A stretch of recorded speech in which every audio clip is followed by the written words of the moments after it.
Hello everyone, this is John Smith with another Ordinary Man video. Today I want to talk briefly about North Korean nukes and the Hegelian Dialectic.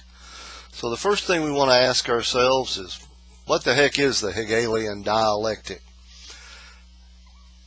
Well, it's in short, a process through which change in society can be affected by whatever organization, group, or powers that be want that change. And it goes something like this. Say we need a war to keep our military-industrial complex running. So what do? Well, we work with the news media and we come up with an enemy. We create an enemy, or we create a problem.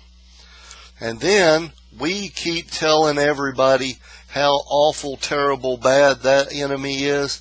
We tell them how dangerous it is, and we scare the hell out of everybody by telling them that this enemy is going to be the end of life as we know it.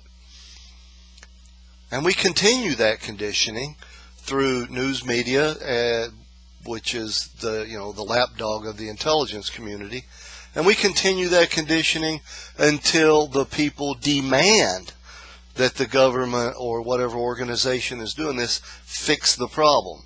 They demand it fixed, and so what do? We fix the problem, which is what we wanted in the first place. Except we never really fix the problem. We go to war and we fight the war with this enemy forevermore. We're still in Afghanistan. Are we not?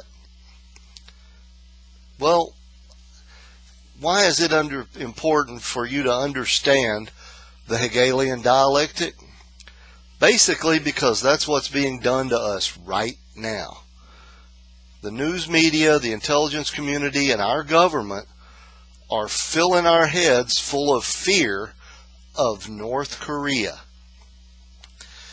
So the Hegelian dialectic is the process being used on you right now to start a war with North Korea and possibly China. I don't know what dipstick in Washington can't remember back in 1950. I mean, I don't remember it, but you can read a history book like I did and know that the last time we went into Korea and we crossed the 38th parallel, China sent 500,000 soldiers down to make sure we didn't get any closer. Surely somebody remembers that, you think? Maybe it's just me. Oh, what do I know? Okay. How about some examples of when the Hegelian dialectic has been used in the past?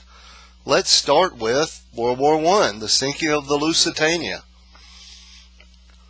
Everybody, you can read it in the history books just like I did. Oh, they sunk the Lusitania and we got into World War I. Well, the Germans knew the Lusitania was carrying 4 million rounds of ammunition for British rifles. They knew that. It was a warship. It was a supply ship.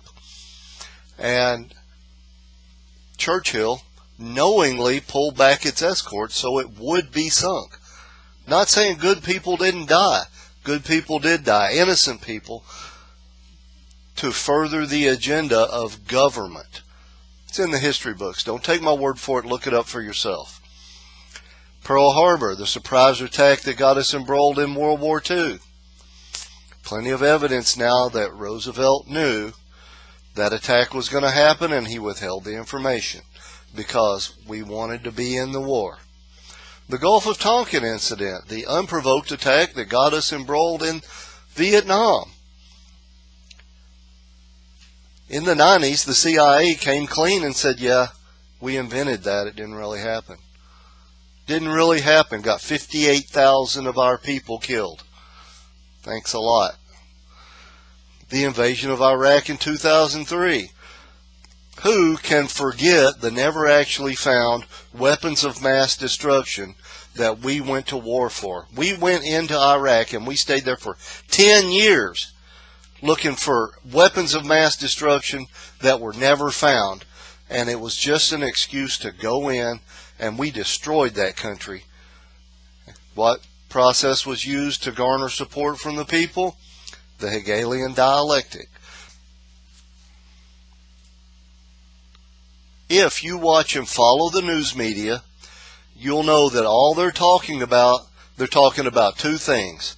The Russian hack of the election, which evidence has come down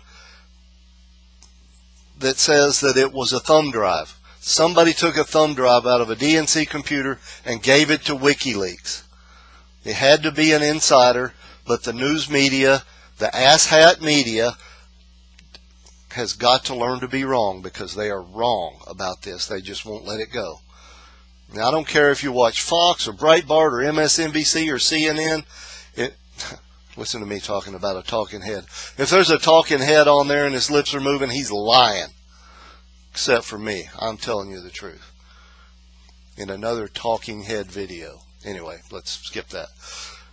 Bottom line, with North Korean nukes, the North Koreans no more have a nuke than Alabama does. They're not going to. Even the Russians are laughing at us saying that. Now the intelligence community comes out and goes, oh, they've miniaturized them. They could have as many as 60 of them. They can put them in suitcases and put them on airplanes. Don't believe it. It's a lie. They are manipulating you to garner support for a war. And Mark, just don't doubt that if we go in there, it's going to be ugly, and China's going to get involved, and they're going to come right back down there and stop us at 38th parallel again. And a lot of Americans and a lot of Koreans will die. And do you know what? We don't even know why. We do not know why. At least I don't. Maybe there's somebody out there that does. But I don't. I don't understand why we need to fight North Korea. They are not a threat to us. They are not a threat to anybody in this country. It just makes me angry to think that more American lives are going to be lost, and Korean lives, North Korean and South Korean lives. I mean, they've got artillery 30 miles from Seoul. You think they're not going to use it? Come on.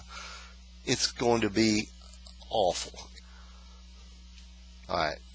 That's it. Thanks for watching. Sorry to have another talking head video.